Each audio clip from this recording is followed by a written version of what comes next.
এই হচ্ছে আমি, আর এই হচ্ছে আমার বান্ধবী দেবী। আমরা দুজন কলেজের বান্ধবী।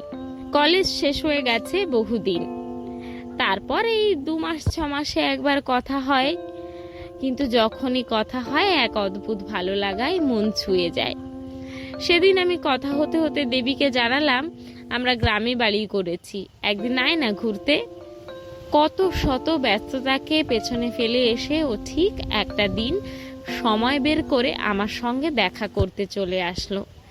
কি যে ভালো লাগা তা বলে বোঝাতে পারবো না।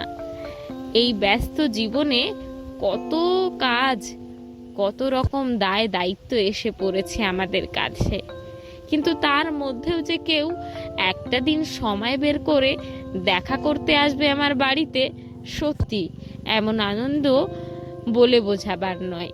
তখন ছিল শীতের দুপুর, তাই মিষ্টি রোদে বসে খাবার আয়োজনটুকু আমি করেছিলাম।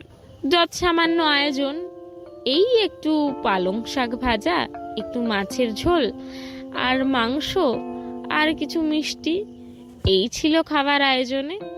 দুজন মিলে খেয়ে দিয়ে গ্রাম ঘুরতে বেরিয়ে পড়েছিলাম। প্রকৃতি কি দারুণ রোদ, সুন্দর সর্ষে ফুল ফুটে রয়েছে চারিদিকে, খুবই সুন্দর।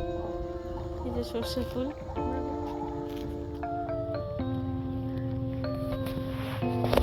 মধ্যে দিয়ে এই যে ধান ক্ষেত, এর মধ্যে দিয়ে আমরা হেঁটে চলেছি। ফুল ভরে আছে, ওইখানে আমাদের গন্তব্য। ক্রমাগত ওর দিকে এগিয়ে চলেছি আর ভয়ে ভয়ে আছি, কান্নাকার ক্ষেত কি বলে চলে যাবে।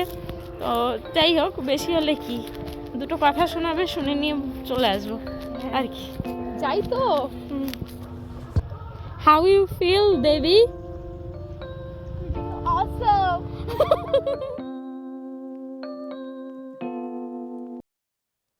গ্রামের ফুল পাতা, সর্ষে ফুল, প্রকৃতি, হাওয়া সবকিছুই দেবীর খুবই ভালো লেগেছিল।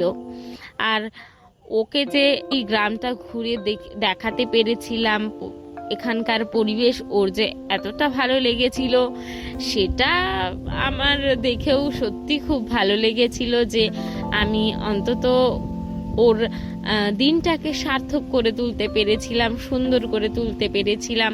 আর দুজন মিলে আনন্দ, হাসি, গল্পে একটা সুন্দর দিন অতিবাহিত করে রেখেছিলাম। সত্যি